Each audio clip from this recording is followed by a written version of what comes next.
I have a couple questions for you. Okay. One is,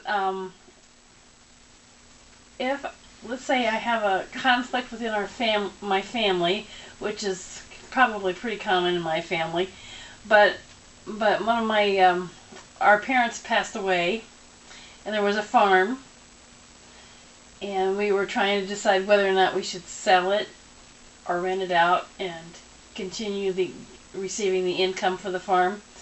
And I don't know about your family, but my family has lots of different kinds of people with different personalities, and there's always lots of yelling, always lots of disagreements, and we can't agree on what day to have a family gathering, let alone whether or not to sell or keep a farm. And you mentioned a couple things. One is you could do your services online, or well, let's talk about that one first of all. Okay. If you were going to intercede in a situation like this, could we do it online, and how would you handle it? Well, everybody would have to be available by either telephone or Skype or a Google Voice or something like that. There's now a Google Hangout. I just found that recently, where you can, it's like Skype, and there would be room for 9 or 10, maybe it's 9, you plus 9 other people. So a conference call or a video conferencing for 10 people. And I could be one of those 10 people. So, and we don't have to just meet here in my office in Sioux City, Iowa. So one person could be in California, one could be in Florida, another could be in France, you know, wherever, as long as we could arrange when we're going to be meeting on the conference. And that way, either by phone or a video conferencing like that. So, did you have more questions? Yeah, that's going to be available, or that's available today. Now, how do you get a handle on the meeting when everybody's in different places? And what if there is a lot of yelling, like I mentioned? Well, we would go through the meeting the way a normal, if this is going to be a big group like that, like a family team meeting would operate. So, and I'm going to put some of this information online on my community. It's www.communitycircles.wordpress.com. So I'll put all of my family team meeting, like the agenda and some of the other details that people could print off and look at these documents, so that you could facilitate your own meeting, whether this is a family meeting, whether this is like a business work group or a church community work group or something like that, a committee, so that you could try to work at issues and problems and problem solving in a new way that might not be the old hierarchical way. So what would we do? So if we've got 9 different people, all who have their own opinions, first we decide what the purpose is. Why are we meeting? And I may want to spend a little bit of time, if I'm going to be facilitating this myself, I maybe want to spend a little bit of time with each one individually before the meeting starts, just to explain the process and to see what they think the purpose is, and ask them some different questions to kind of get people prepared for this idea of collaboration and what is success to you, and different things like that. So then we all get together at the time of the meeting that everybody agrees on, and we start talking about what the agreements are, what would be some guidelines for discussion. Usually people work best if they know that there are some guidelines. And what are the guidelines that everybody agrees on? They could be things like everybody has a chance to speak. One person speaks at a time. What are some of the others? Be honest and open. Be positive and strength-based. There are no taboo topics. There are just a number of different types of guidelines, and everybody should be agreeing to those guidelines, or saying, no, that's not going to work for me. That's not going to work for this family. So what are the agreements that we can begin to make? So the empowerment, again, I try to give everybody as much choice as possible. Guidelines work for some situations, and if this particular group doesn't need any guidelines or ground rules, it doesn't bother me. It's whatever works for everybody else. So we go through the guideline process, we agree on what the purpose would be, and then we start talking about the strengths. So let's say we've got a farm. We need to figure out what's going to be happening with the farm. We don't just jump right into the solution. Talk about the strengths. So what are the strengths of this family? What are the strengths of each of the family members? Maybe one has been on the farm for years. He's the one who's there plowing the fields, and he's passionate about this farm. Farming is his life, and he doesn't ever want to give that up. Another one left the farm 25 years ago, never looked back, and became an attorney or whatever, and really doesn't care. It was a nice life growing up. Really doesn't care about what happens to the farm. It was, that was where Grandma and Grandpa lived. That's where Mom and Dad lived. That's where I grew up.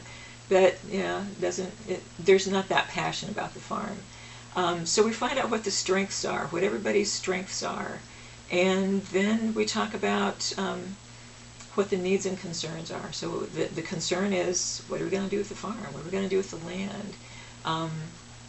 One person living in Kansas says, I really need the money that we're going to be making from this farm, because I've been waiting for this. I'm waiting for my inheritance, and by golly, I really need that because of, I've got my 5 reasons why I need the inheritance money.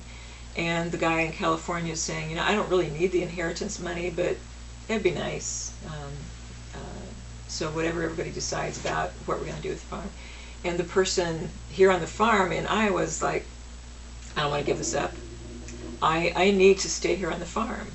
I need to farm this land. It's part of my blood. It's part of my breath. It's part of who I am.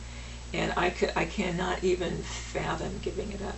That's just the furthest thing from I would die if I'd have to give up this place.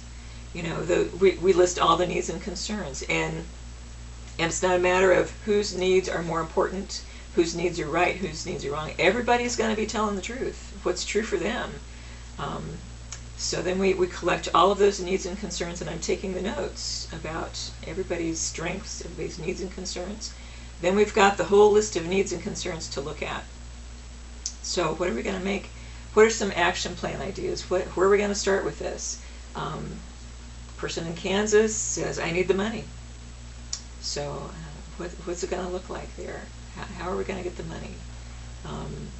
Person in Iowa says, I can't leave. There's no way I can leave this farm. How are we going to do that? So then it's time for some brainstorming, and everybody puts in their input. And of course, I have no idea. There is no way that I have the answer to this. And maybe everybody at this point is like, gee, I need to talk to my accountant. I need to talk to my attorney. I need to talk to my counselor, my mental health counselor, because this is driving me crazy. I need to talk to whoever. Maybe we just need to reschedule and go talk to your people and take another week and come back and talk about this some more. So then we might reschedule and come back, and by then everybody has had their questions answered, and then we can kind of take it up from there. And then we talk about what's it going to take to get everybody's needs met. Make some action plan steps and see where everybody is. At least if there's no possible resolution that makes everybody happy, and maybe there is. Maybe through the discussion and all this conversation and going through everybody's strengths and needs and concerns, there is the perfect solution that's been staring everybody in the face that wasn't even really obvious, wasn't even thought of, before this meeting was held. So then we just talk about it, brainstorm about it, and make some action plan ideas, and see where it takes us. Okay, so in addition to, you could offer your services in the office, or via a telephone or Skype. And the other thing you mentioned was perhaps if you can't afford those 2 services or think that's just not practical, you do it yourself. You can do training, teach people how. Okay. I can train people how to do that. I can. There will be some materials that I'll upload online, and you could feel free to read through that and just take this template and do it for yourself. One thing that I can see would be a powerful thing that I would love to see these things created. Personally, I needed this in 2007 when I fell and dislocated my shoulder for 2 weeks. And when I was sitting there in extreme pain in my living room after I fell on the ice and dislocated my shoulder when I was walking my dog one day. And I have no health insurance and couldn't go see a doctor. I had no idea what it was. I just knew it was excruciating pain. And I was thinking, you know, here I live in this little town. I moved here from Ohio. I know about 3 people in town. I don't know anybody well enough to call them up and say, hey, could you come over and walk my dog? Or, hey, I might need somebody to take me to the grocery store because I've bummed up my left arm and I have a stick shift, and, you know, how am I going to drive my car with like half a hand, and 2 feet were okay, but half a hand, because part of it was on the stick shift and part of it was on the steering wheel. So I was thinking at that time, wouldn't it be great to be participating in a little community circle where I could give some of my time at times, and then also feel like, well, hey, when I need some help out, I could just call somebody up in that circle and say, hey, could you come over and walk my dog twice a day for the next 3 days while I recuperate from whatever I've done to my shoulder. Hey, could you drive me to Sioux City and so I can go get groceries?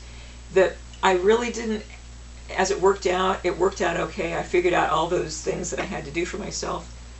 The hardest part for me was actually when I had to steer a grocery cart through the aisles of the grocery store, because it was unbalanced, and I was holding my arm up like this. I had it in a belt. I made a sling out of a belt under my coat. This is in December. So I was pushing the cart with one arm and I kept knocking stuff over. So it would have been so nice for somebody to just push my cart for me, and I would pick things up and put them in there. And then if they could have brought things out to the car for me, that would have been great.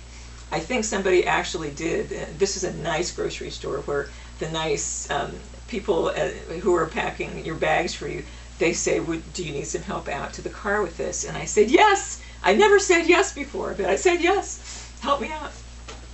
So I was thinking at that time, wouldn't it be great to create a little community circle where I don't feel obligated to contribute all the time, but every now and then, you know, if I needed to call somebody, I could. Wouldn't that be great?